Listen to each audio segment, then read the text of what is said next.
The most powerful alpha in the North had survived 3 assassination attempts, 2 border wars, and 17 years on the throne. He was completely unprepared for one small Omega to grab his coat and drag him straight into a fountain.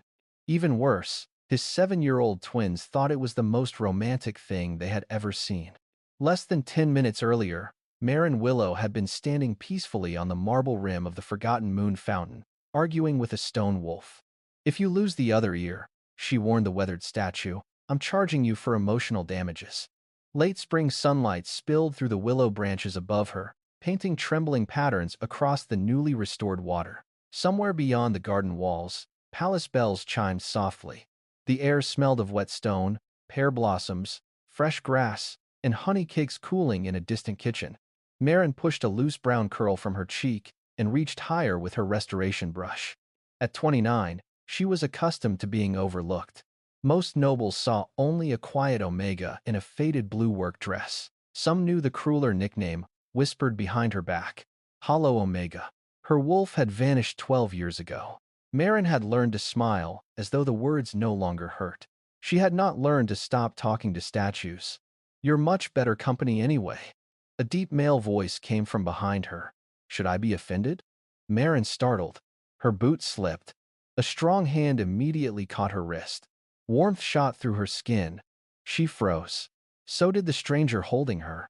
He was tall, broad-shouldered, dressed in a simple charcoal coat. Dark hair moved softly in the breeze, and his gray-gold eyes had suddenly fixed on her with unsettling intensity. Maren's scent had changed. Pear blossoms after rain. Warm oats. Wild honey. Deep inside Cassian Thornvale, Alpha King of Moonspire, a black wolf that obeyed no creature alive rose sharply to attention. "Stay." Cassian's breath caught. That was impossible. Maren knew none of this. She only knew the handsome stranger was still holding her wrist. "You can let go now." Cassian released her. Of course. Neither noticed 2 tiny wolf pups hiding behind the hedge. Finn nudged Theo excitedly. Theo whispered, "Papa likes her." He touched her hand. That is how romance starts. Apparently satisfied with their expertise, both pups continued spying. Maren stepped backward onto the fountain rim. "Are you the new royal surveyor? For today?" "That sounds suspicious." Cassian almost smiled. Then Finn sneezed. Maren spun toward the hedge. Her heel slipped. She grabbed the nearest solid thing. Unfortunately, that was Cassian. His eyes widened.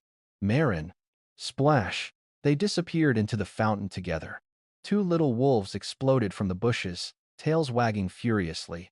Finn shifted into a laughing boy. "Papa." Maren surfaced, dripping and horrified. "Papa?" Theo clapped. "Best date ever." Before Cassian could answer, silver light suddenly burned beneath the water. The ancient fountain began to tremble, and somewhere deep inside Maren, a voice she had mourned for 12 years whispered one impossible word. "Maren?"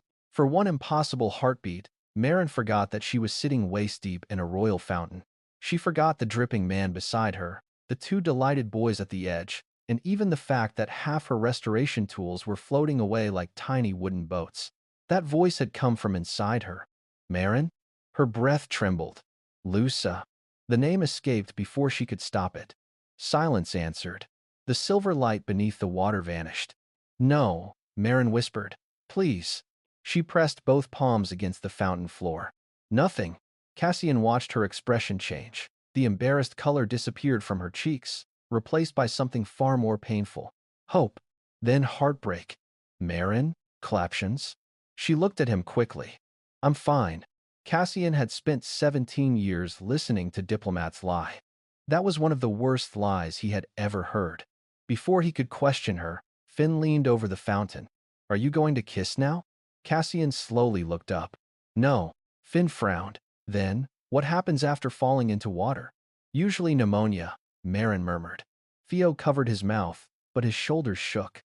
Cassian stared at her. Maren stared back. Then, despite everything, a laugh escaped her.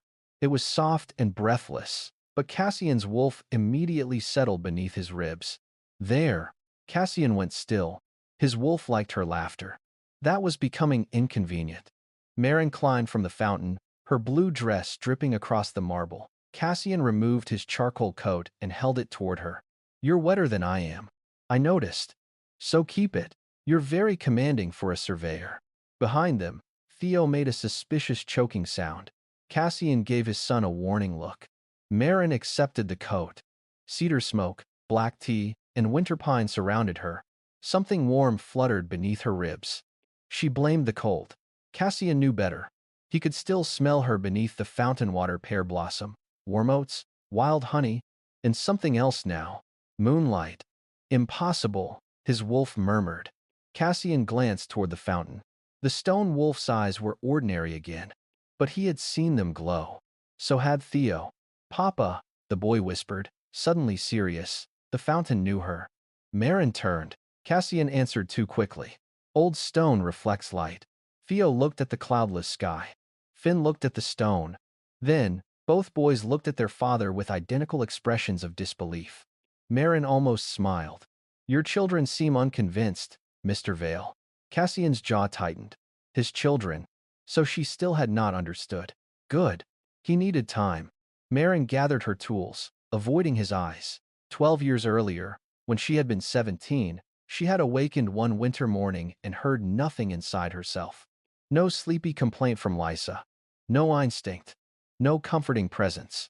Healers had examined her for weeks. Eventually, one had sighed and spoken the words that followed her into adulthood. Some wolves simply fade. Others had been less gentle. Broken. Incomplete. Hollow.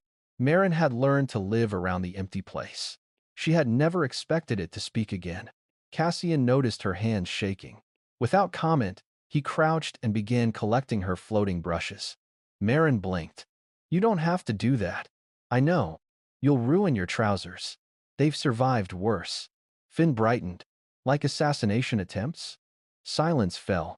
Cassian closed his eyes. Theo elbowed his brother. What? Finn whispered. Maren slowly turned toward Cassian. Your surveying work sounds unusually dangerous. Cassian looked at Finn. Finn suddenly became fascinated by a lily pad. Border surveys, Cassian said. Of course. Maren clearly did not believe him. Oddly, Cassian enjoyed that. That evening, after Maren had gone home, Cassian stood alone beside the fountain in dry royal clothes. The garden felt too quiet without her voice. He disliked noticing that. Royal Archivist Elias arrived carrying 3 ancient ledgers. You asked about the fountain, Your Majesty? Cassian nodded. Elias opened the oldest volume. Dust rose into the lantern light. The fountain predates Moonspire Palace. It belonged to House Lonereth. Cassian frowned. I know every great house. Not this one. Elias turned another brittle page. Someone had deliberately cut several names from the parchment. Cassian's wolf stirred. Then Elias found a surviving line written in faded silver ink. His face changed. What? The archivist read slowly. When the lost daughter returns. Cassian felt the air turn cold. The moon wolf shall wake. Far across the palace grounds, Maren slept beneath a faded quilt. And for the first time in 12 years, something inside her dreamed with her. By breakfast the next morning, Prince Finn had decided his father was in love. Prince Theo considered this conclusion premature. He fell into a fountain with her, Finn whispered. That was an accident. He gave her his coat. She was cold. He stared at her. Theo paused over his toast. That part was harder to explain. Across the royal breakfast room, Cassian Thornvale stood beside a tall window pretending to read a report. He had been staring at the same paragraph for 6 minutes. Outside, morning sunlight warmed Moonspire's towers. Sparrows hopped along the stone balconies, and the gardens below shimmered with yesterday's rain. Cassian saw none of it. He remembered brown curls stuck to Maren's wet cheeks, her laughter, pear blossom, wild honey, and the quiet devastation in her eyes when she had whispered a name into the fountain. Lisa. His wolf stirred. Cassian tightened his grip on the report. Finn leaned toward Theo. He's thinking about her. Cassian spoke without turning. I can hear you. Both boys immediately ate their toast. By noon, they had developed a plan. It was a terrible plan. Naturally, they considered it excellent. Maren found the first clue when she arrived at the forgotten moon garden. A honey cake sat on her work table. Beside it lay a folded note. Please follow the flowers. This is important royal business. Maren stared at it. Royal business usually has fewer crumbs. A second note waited beneath a rose bush. Keep going. The third was attached to a stone rabbit. You are doing very well. Maren laughed despite herself. She followed a trail of daisies toward the willow trees.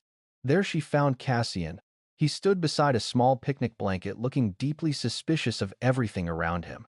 There were 2 cups of tea, bread, cheese, strawberries, and enough flowers to suggest someone had robbed a florist. Maren stopped. Cassian looked at her. She looked at him. Mr. Vale. Miss Willow. Did you do this? No. Behind a hedge, someone whispered loudly. Tell her it was you. Cassian closed his eyes. Maren's mouth twitched.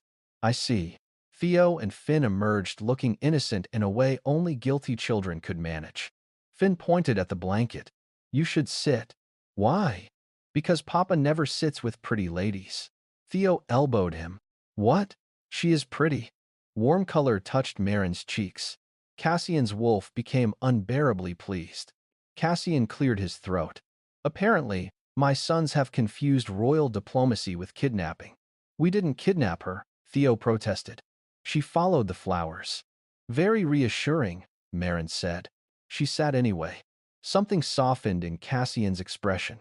The afternoon unfolded without permission. Finn argued that cheese was romantic because it made everyone happier. Theo insisted flowers were more traditional. Maren repaired the broken wheel on Theo's wooden wolf while Cassian poured tea. For a king who commanded 9 packs, Cassian discovered he was strangely content passing strawberries to an omega beneath a willow tree. At one point, Maren laughed when Finn attempted to balance cheese on his nose. Cassian looked at her too long.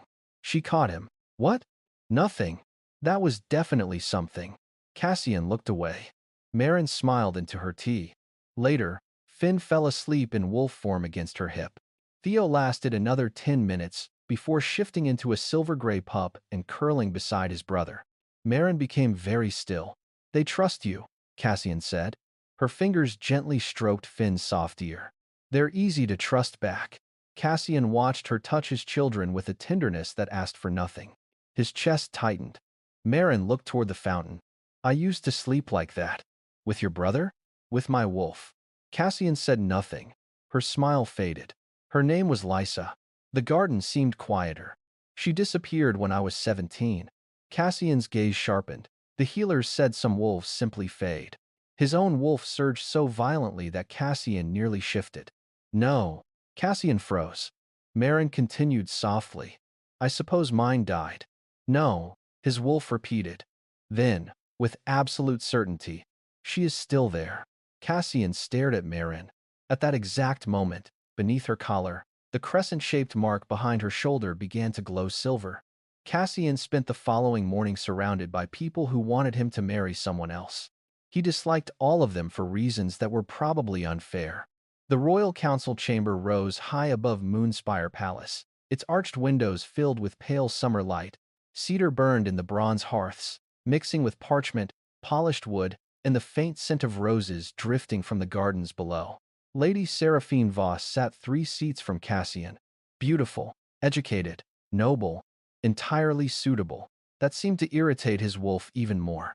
The kingdom needs stability, Lord Garrickvane said. Lady Seraphine would make an excellent Luna. Cassian's expression remained calm. No, Garrick blinked. Your Majesty, I understood the first 6 times. Across the table, someone suddenly became fascinated by his documents. Seraphine smiled gracefully. Cassian felt nothing. Then, inconveniently, he remembered an omega with wet curls asking why a royal surveyor survived assassination attempts.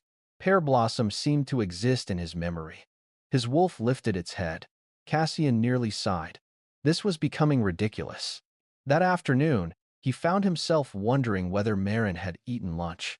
By evening, he was wondering whether she had finished repairing Theo's wooden wolf. By nightfall, he had stopped pretending those thoughts were accidental. He wanted to see her. Unfortunately, his wolf wanted the same thing with considerably less patience. The shift came shortly after moonrise. Bones changed beneath skin. Black fur swept across his body, silver appearing along his spine. Moments later, the Alpha King stood in wolf form beneath the palace pines. He should have run toward the northern forest. Instead, 4 enormous paws carried him directly toward the forgotten moon garden. Cassian blamed instinct. His wolf found this excuse insulting. Maren was sitting beneath the willow tree, alone. A lantern glowed beside her, and a blanket covered her knees. She held a cup of tea while staring at the fountain. Cassian stopped in the shadows. Her scent reached him. Pear blossom. Honey. Home. Maren looked up. Her eyes widened. Well. Cassian remained still. You're enormous. One ear twitched. And apparently sensitive. She set down her tea. Most people would have run from a wolf his size. Maren patted the grass beside her. You can sit if you promise not to eat me. Cassian stared. Maren considered this. That sounded more reassuring in my head. His wolf walked forward immediately. Traitor. Cassian lowered himself beside her. Maren cautiously touched his shoulder. Warmth moved through both of them. She smiled. There. You're not terrifying at all. Cassian had once made an enemy alpha surrender by looking at him. This woman scratched behind his ear. His hind leg nearly moved. Cassian experienced a moment of profound royal humiliation. Maren laughed softly. Oh, you like that? He gave her a severe look. Fine, your dignity is safe with me. She began picking tiny leaves from his fur. For several peaceful minutes, neither needed words. Then Maren's sigh hit. I met an irritating man recently. Cassian's ears rose. Very tall, very serious, thinks 2-word answers count as conversation. Cassian huffed. Don't defend him. He turned his head toward her. He's kind, though, she admitted. Cassian went still. He tries to hide it. Her fingers slowed in his fur. And I think I missed him today. Something tightened warmly beneath Cassian's ribs. His wolf practically glowed with satisfaction. Maren frowned at herself. That was embarrassing. Forget I said it. Cassian rested his enormous head across her lap.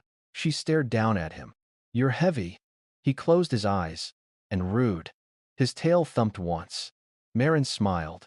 Her hand moved slowly between his ears. For the first time in years, Cassian fell asleep without listening for danger. Maren watched him, strangely touched by the trust. You remind me of Mr. Vale, she whispered. One golden eye opened. Same grumpy expression. Cassian closed it again. She laughed. Then, her fingertips brushed the silver stripe beneath his throat. The world changed. Heat flashed beneath her skin. Cassian's eyes opened instantly. Maren stopped breathing. Somewhere inside her, something stirred. Not a voice this time. A heartbeat. Thump. Cassian rose sharply. His wolf knew that rhythm. Mate. And beneath Maren's collar, the crescent mark began glowing again.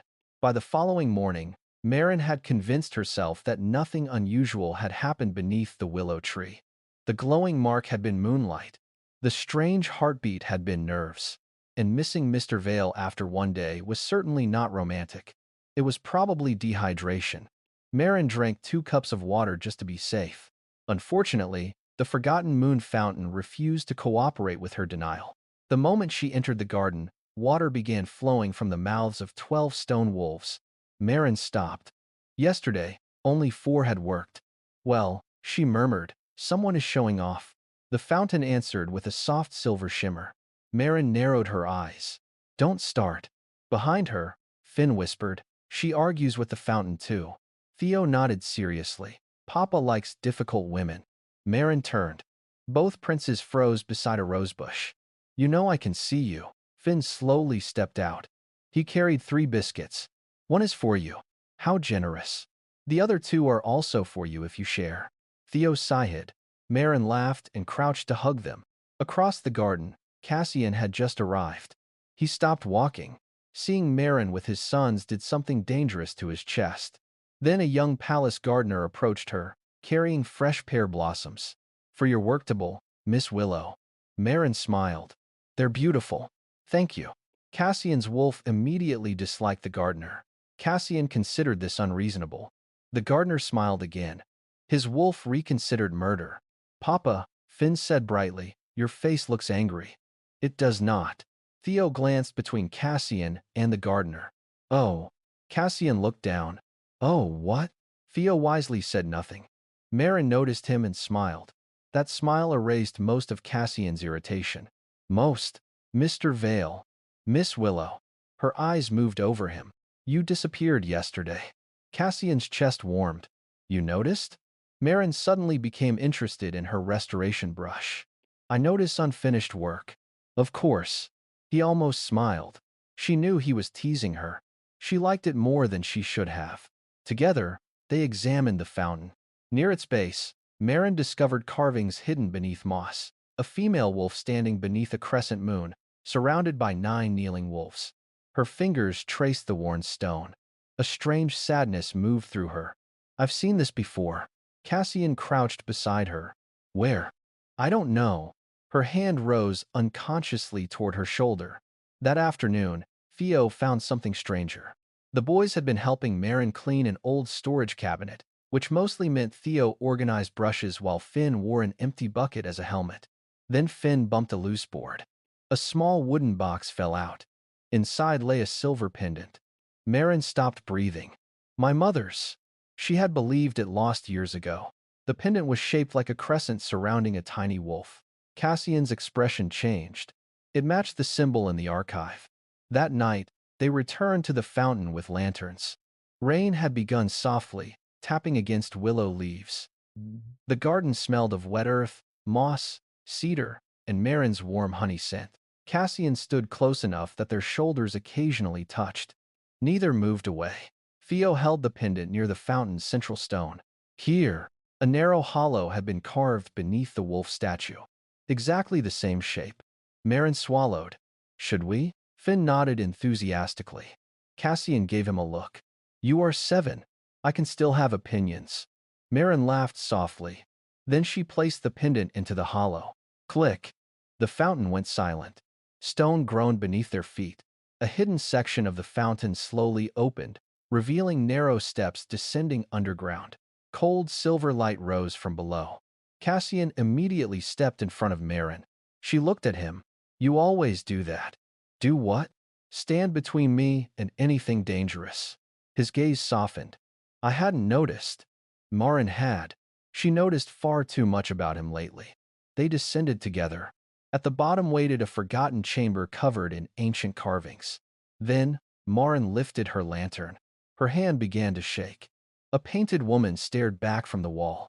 Silver-gray eyes, brown hair, a crescent mark above her heart. She looked so much like Maren that Finn whispered the question everyone was thinking. Is that your mother? Cassian stepped closer to the inscription beneath the portrait. Dust covered the words. He wiped it away. Lysandra Lunarith, last daughter of the moon line. Maren went completely still, because Lysa had been the name of her wolf. Maren did not sleep that night. Whenever she closed her eyes, she saw the painted woman beneath the fountain. Lysandra Lunarith, the name of a forgotten woman, and somehow, almost impossibly, the name Maren had given her wolf as a child. By morning, rain had washed Moonspire Palace in silver, water clung to the roses, and mist softened the distant towers. Maren sat beneath the willow tree, with her mother's pendant between her fingers. Cassian found her there. He carried 2 cups of tea. You look terrible, he said. Maren started at him. Good morning to you too. I meant tired. That was an impressive recovery. He handed her a cup. Warm honey and chamomile. Exactly how she liked it. Maren noticed. That was becoming the problem. She noticed when he brought her tea, when he quietly moved heavy restoration stones before she arrived. When he remembered, she hated raisins. When his eyes searched for her before anyone else whenever he entered the garden. And when he was absent, she noticed that most of all. Cassian. He looked at her. Who are you? His hand tightened slightly around his cup. Before he could answer, horns sounded beyond the garden wall. Cassian stood immediately.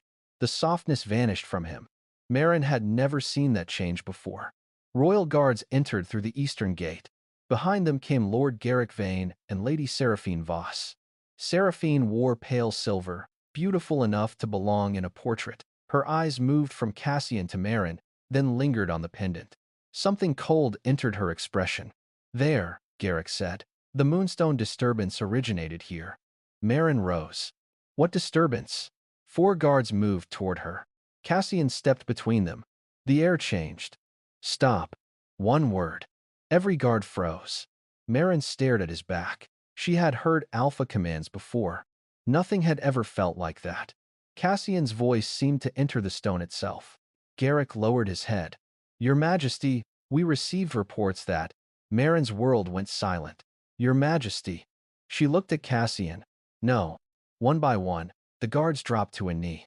Theo and Finn came running through the garden with their nurse behind them. Papa. Finn reached Cassian first, but Maren barely saw him. Her eyes remained on the man she had teased beside a fountain, the man whose coat she had worn, the man she had missed, the man whose wolf had slept with its head in her lap. Cassian Vale, she whispered. Pain crossed his face. Maren, is that even your name? Cassian is. She gave a small, wounded laugh. How generous. Maren, let me explain. You're the Alpha King. Yes. And those two impossible little biscuit thieves are princes. Finn looked mildly offended. We only stole them twice. Theo quietly pulled him backward. Not now. Cassian stepped toward Maren. She stepped away. That hurt more than he expected. His wolf became restless. Fix it. Cassian wished kingdoms were this simple. I never lied about how I felt around you. You just lied about everything surrounding it. Her voice remained gentle. That made it worse. Maren looked toward the palace towers. I thought you were the first person in years who looked at me and didn't see Hollow Omega. I never saw you that way. But you knew who I was while I knew almost nothing about you. Cassian had no defense. So he did something kings rarely did. He lowered his head. You're right. Maren blinked. I should have told you. The anger in her weakened, leaving something sadder behind. Before she could answer, Seraphine stepped closer. Her gaze had fixed on the edge of Maren's collar. The crescent mark was glowing. Seraphine went pale. Garrick noticed. What is it?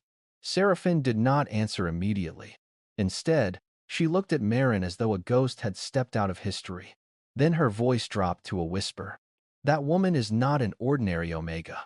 Cassian's head snapped toward her. Seraphine stared at the silver crescent. She is Lunareth. For 3 days, Maren avoided the Alpha King. Avoiding Theo and Finn proved impossible. On the 4th morning, she opened her workshop door and found 2 small wolf pups sitting outside. Theo held a crushed daisy between his teeth. Finn had somehow acquired an entire loaf of bread. Maren stared at them. Finn placed the loaf at her feet. Is that an apology? He wagged his tail. For your father? The wagging stopped. Theo lowered his head. Maren's heart softened immediately. That bad, huh? Both pups entered. Rain tapped gently against the workshop windows. The little room smelled of beeswax, damp stone, and the cinnamon tea Maren had forgotten to drink. Theo shifted first. Are you leaving? The question was so quiet that her smile disappeared. Why would you think that? Because Papa lied. Finn shifted beside him. He looks terrible. Theo nodded. He didn't eat breakfast. He ate toast. 1 piece. Finn looked deeply offended by this tragedy. Maren tried not to smile. He's a grown man. He'll survive 1 piece of toast. Papa survives everything, Theo said. That doesn't mean he isn't sad. That landed somewhere tender. Maren looked toward the rainy window.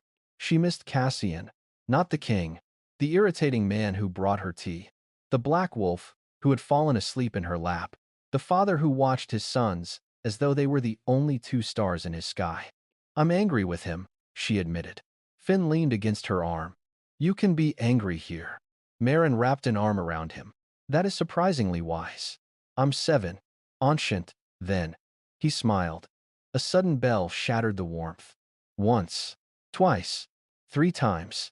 Theo stiffened. Moon alarm. Outside, silver light erupted from the forgotten garden. Maren's crescent mark burned. She gasped. Something inside her slammed against 12 years of silence. Run! Maren stumbled into the rain. The fountain was blazing. Lady Seraphine stood near its edge with an ancient silver tablet in her hands. I needed proof, she said. What did you do? I awakened the seal. Pain tore through Maren. Sense became unbearable rain, stone, fear, wolves, everything at once. Her knees struck the grass. Then cedar smoke reached her. Cassian. He appeared through the rain without cloak or crown. Maren, don't. He stopped immediately. That mattered.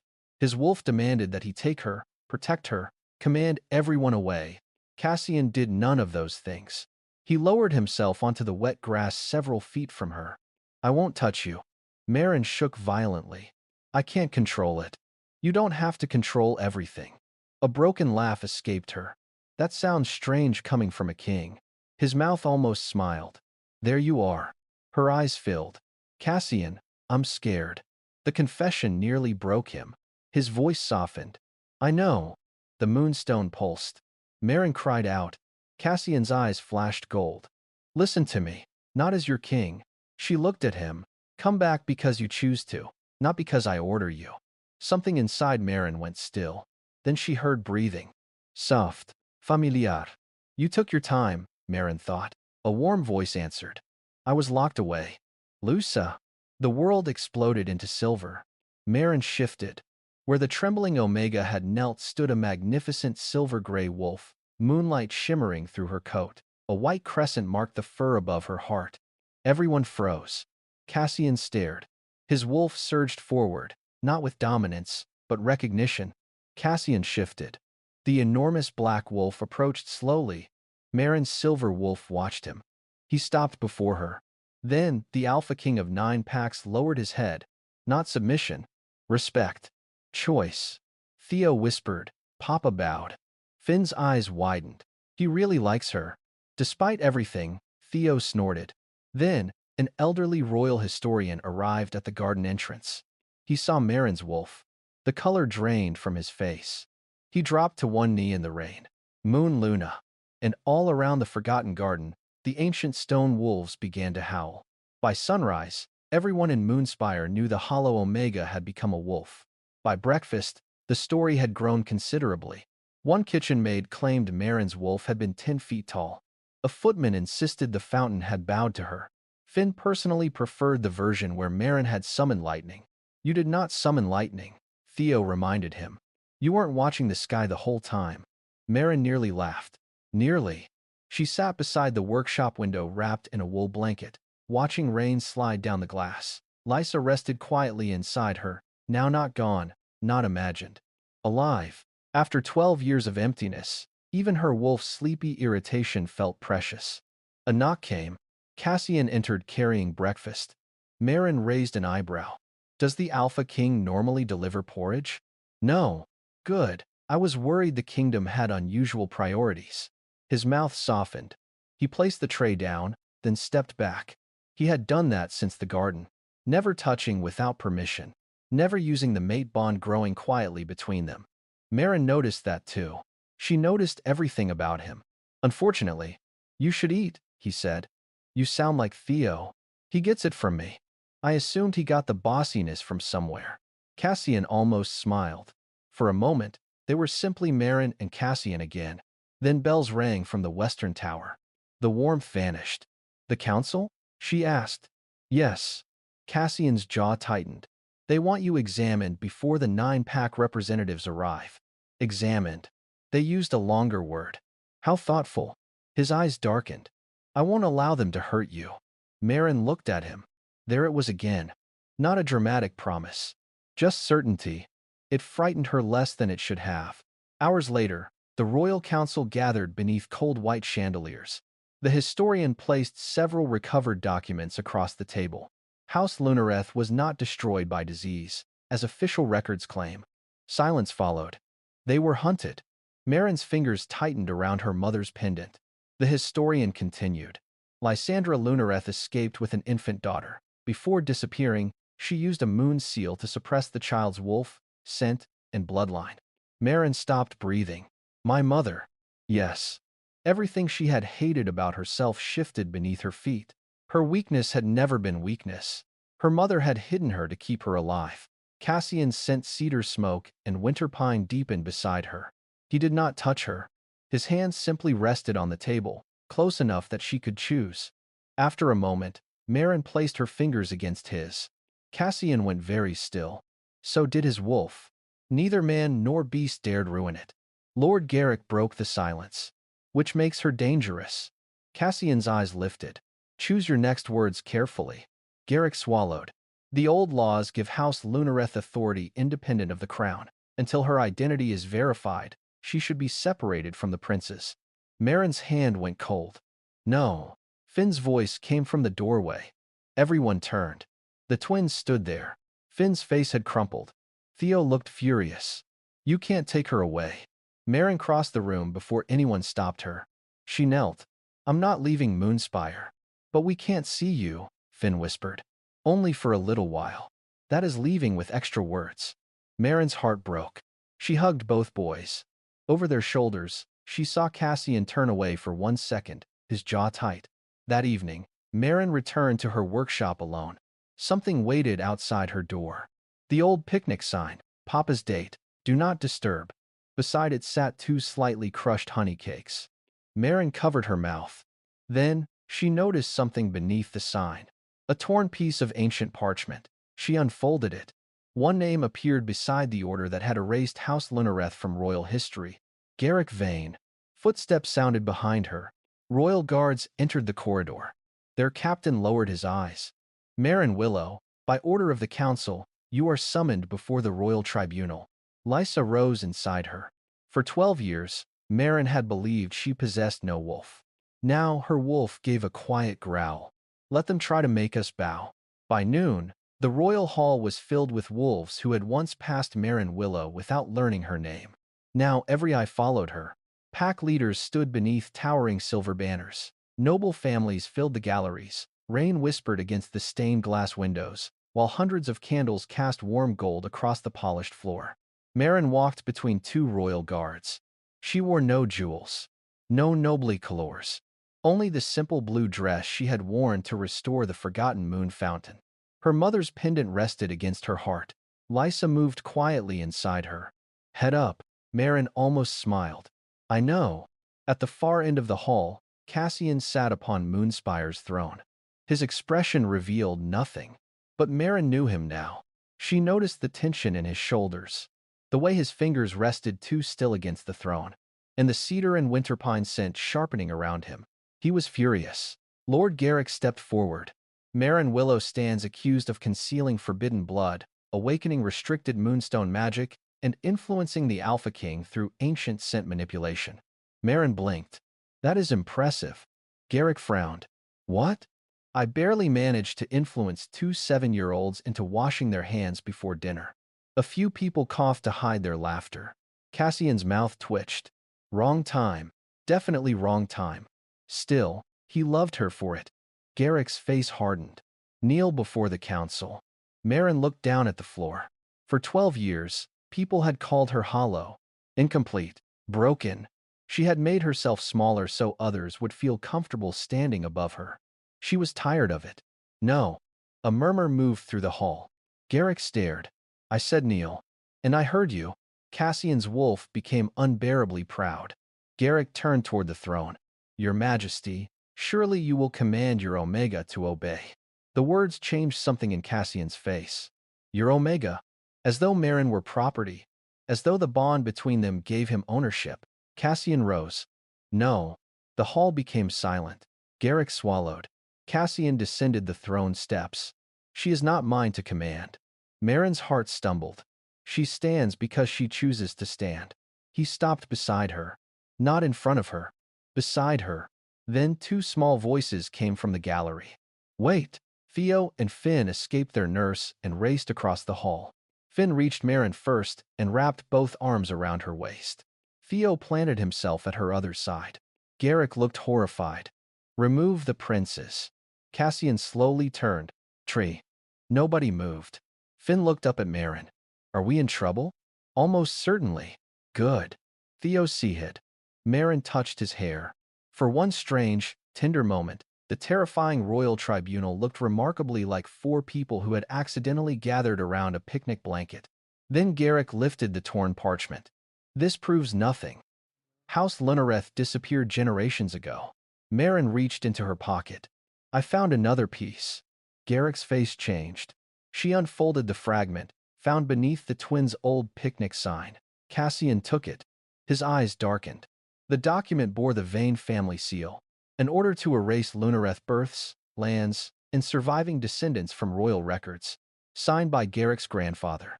You knew, Cassian said. Garrick stepped backward. My family protected this kingdom. You protected your power. Suddenly, silver light flooded the hall. Maren's pendant burned warm against her chest. Far beneath Moonspire Palace, something ancient awakened. The marble floor trembled.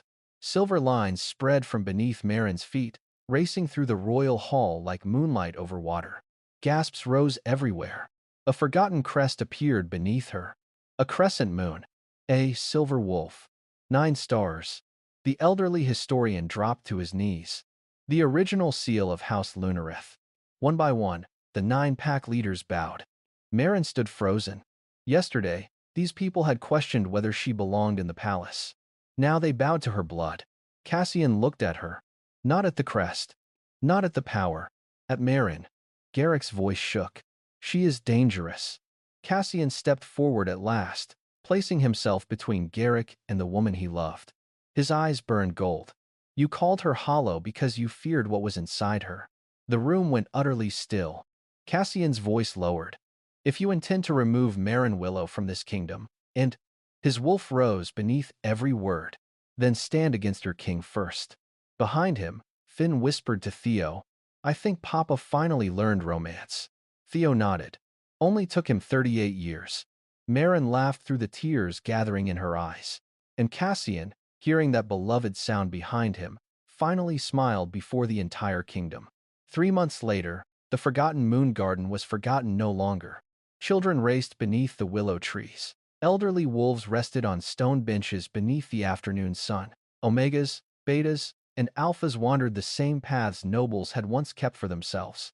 At the center, the restored moon fountain glittered beneath a clear blue sky. Maren stood beside it with dust on her cheek and a restoration brush behind one ear. She had been offered silk gowns. She had been offered servants. She had even been offered the restored title of Lady Lunareth. Maren had accepted the title eventually. The servants were still waiting for an answer. She preferred carrying her own tea. More importantly, she had refused the Luna crown. Not forever.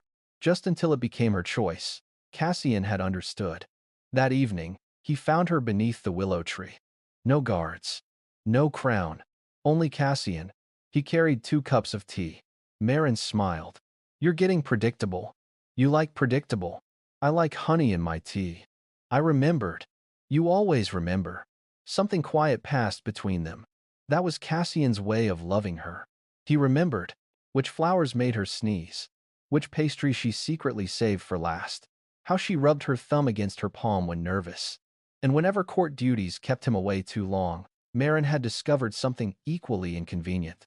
She missed him terribly. Cassian sat beside her. I owe you something. A new dress? You ruined the last one. You pulled me into the fountain. Details. He smiled. Then, his expression softened. An apology. Maren became still. I should have told you who I was. Yes. I was afraid that once you knew, you would stop looking at me like Cassian. Her heart tightened. And now? Now I know you're perfectly capable of being annoyed with the king too. That must be comforting. Strangely. She laughed. Cassian looked at her the way he always did when she laughed, as though he wanted to keep the sound somewhere safe. I don't want you because you're Lunareth, he said quietly. And I don't want you because my wolf recognized yours. Maren's breath caught. I want the woman who argues with statues. The woman who lets my son steal her biscuits. The woman who called me irritating before she knew I could have people imprisoned. You were irritating. I remained devastated. She smiled through sudden tears. Cassian held out his hand. He did not take hers. He waited. Lysa stirred warmly inside Maren. Cassian's black wolf answered. The mate bond rested between them like an unopened door. No command. No destiny demanding obedience. Only choice. Maren placed her hand in his. Warmth moved through her fingers, up her arm, and settled beneath her heart. Pear blossom and wild honey, blended with cedar smoke and winter pine. Cassian closed his eyes. The bond opened. Not violently. Not like chains. Like coming home after believing home no longer existed. I choose you, Maren whispered. Cassian touched his forehead to hers. And I choose you. A branch cracked behind them. Both turned. Theo and Finn stood beside the fountain with a picnic blanket. There were flowers, honeycakes, cheese, and 2 large towels. Maren narrowed her eyes. Why are there towels? Finn looked innocent. Preparation. For what? Theo sighed. In case the date gets romantic again. Cassian groaned. Maren laughed so hard she had to hold his arm. Finn brightened. See? She likes it. The boys ran toward them. Minutes later, the four sat beside the fountain eating strawberries while Finn explained his theory that successful romance required water. Cassian strongly disagreed. Maren secretly agreed with Finn. Eventually, Theo and Finn shifted into wolf pups and curled against her skirts. Cassian watched them. Then he looked at Maren. Years of loneliness seemed very far away. She caught him staring. What? Nothing. That was definitely something. Cassian smiled. Maren rose and offered him her hand. Come on, Your Majesty. He eyed the fountain suspiciously. Why? Trust me. That phrase has historical consequences. She tugged him closer. Theo and Finn immediately lifted their heads. Cassian planted both feet firmly. Maren laughed. Getting better. I've been practicing. She kissed his cheek. The Alpha King froze. Two wolf pups erupted into delighted howls. And deep inside Maren, Lysa whispered the word she had once been afraid she would never feel again. Home. This time, Maren believed her. So, this was where Maren and Cassian's story finally grew quiet.